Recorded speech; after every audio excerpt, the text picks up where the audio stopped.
శ్రీ గురుభ్యో నమః.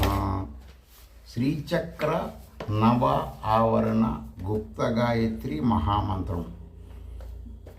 ఓం హ్రీం ఓం కయ్యేయిల ఐం హ్రీం ఐం సర్వ సౌభాగ్యదాయిన్యై విద్మహే ఐం క్లీం సౌః అసకహాల క్లీం హ్రీం క్లీం జగజ్జనన్యై ధీమహి ఐం ఈం ఔః సకల శ్రీం హ్రీం శ్రీం తన్నో శ్రీదేవి ప్రచోదయాత్.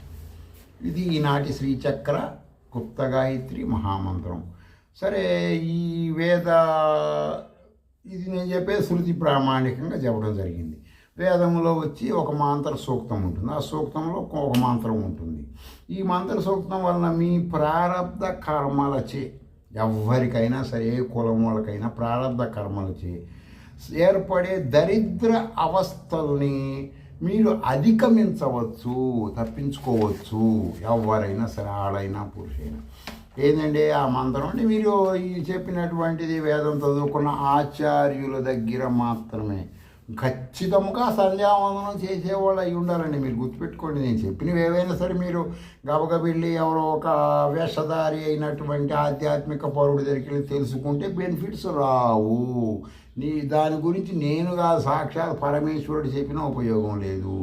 ఆ సంధ్యావందనం త్రికాలం చేసే అతను అయి ఉండాలి, వేదం చదువుకున్నట్టునై ఉండాలి, కనీసం స్మార్థం చదివినట్టునై ఉండాలి, లేదంటే వాళ్ళ గురువు గారి దగ్గర కొంతమంది నేర్చుకున్న వాళ్ళు లాంటి వాళ్ళు. సంధ్యావందనం మెయిన్ ఇంపార్టెంట్, చేసే వాళ్ళ దగ్గరికి వెళ్ళాలి, మీరు వాళ్ళ ద్వారానే తెలుసుకోవాలి, లేకపోతే మాత్రం మీకు సిద్ధించదు.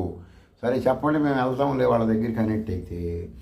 పురుష ఏ వేదగం సర్వం యద్భూతం యచ్చ భవ్యం ఉతామృతత్వస్యేశానః యదన్నే నాతిరోహతి.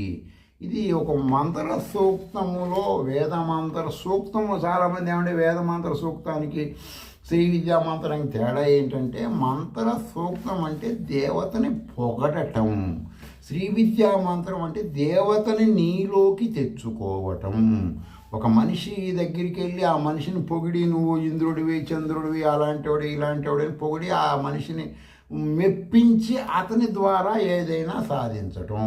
ఒక మనిషిని అంగన్యాస కరన్యాసంలో నిదానంగా నేర్చుకొని కానీ ముందుగా ఆ మంత్రదేవతని జపము అంటే ఆ దేవత యొక్క అనుసంధానం అవటం అన్నమాట, దాన్ని అనుష్ఠానం అంటారు. ఆ విధంగా చేస్తూ ఉంటే క్రమేణా పుంజుకుంటూ ఉంటుంది. విత్తనం వేసిన తర్వాత ఏ విధంగా నిదానంగా చెట్టు అవుతుందో ఆ విధానంగా మంత్రం